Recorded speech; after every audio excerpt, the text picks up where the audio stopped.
Mon, lo ngapain waktu sujud? Kepala lo gosek-gosek gini. Ya, gue kan pengen kayak orang-orang, Del. Maksud lo? Udah, nggak usah lo pikirin. Lakum dinukum waliadin. Tahu lo.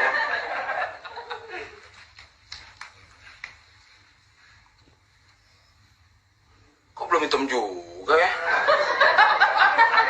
Caranya ya?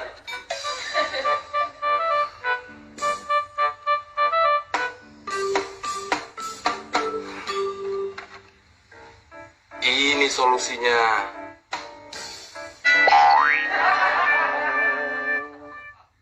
Man, cepetan dong. Ntar keburu azan nih. Gak kebagian tempat kita. Dari kiri lo, Mon. Wah. Kenapa jidat lo? Kepentok.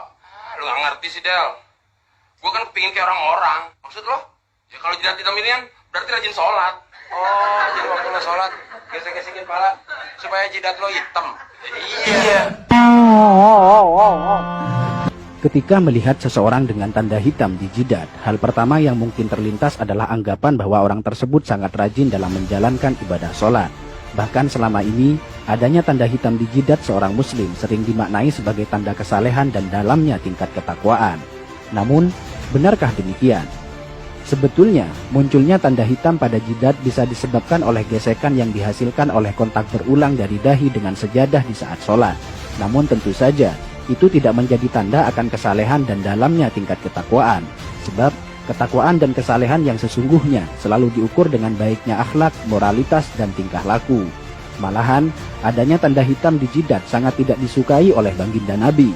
Dalam sebuah hadis yang diriwayatkan oleh Anas bin Malik dijelaskan bahwa Rasulullah Shallallahu Alaihi Wasallam bersabda yang artinya, "Sungguh, aku marah dan tidak menyukai seorang laki-laki yang ketika aku melihatnya terdapat bekas sujud di antara kedua matanya."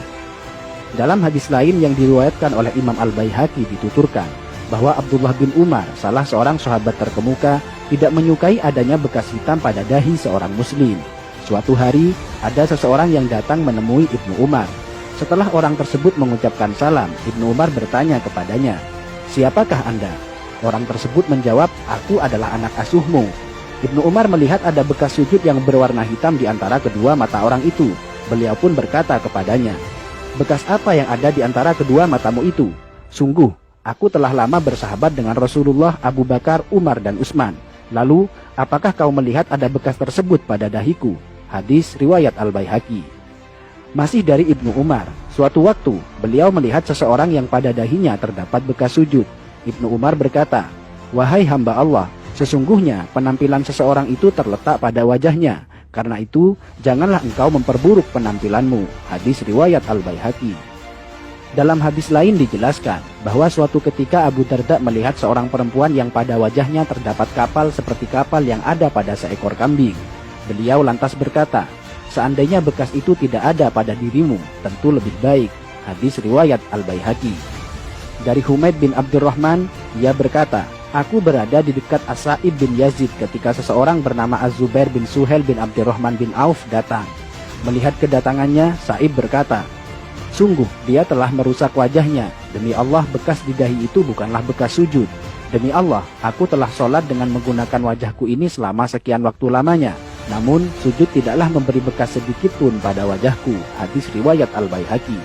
Sampai di sini, mungkin ada yang bertanya, lantas bagaimana pengertian ayat yang menjelaskan bahwa bekas sujud merupakan tanda seorang mukmin yang nampak melalui wajahnya? Menjawab pertanyaan ini, terdapat penjelasan dari Imam Al-Baihaqi yang dituangkan dalam kitab Sunanul Kubronya.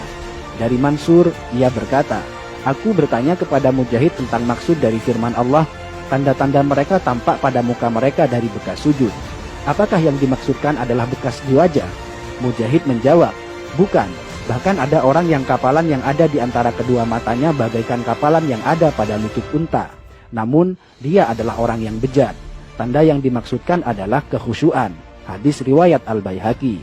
Bahkan dalam kitab Hasyiatus Shawi dijelaskan, bukanlah yang dimaksudkan oleh ayat adalah sebagaimana perbuatan orang-orang bodoh dan suka pamer, yaitu tanda hitam yang ada di dahi, karena hal itu adalah ciri khas dari Khawarij.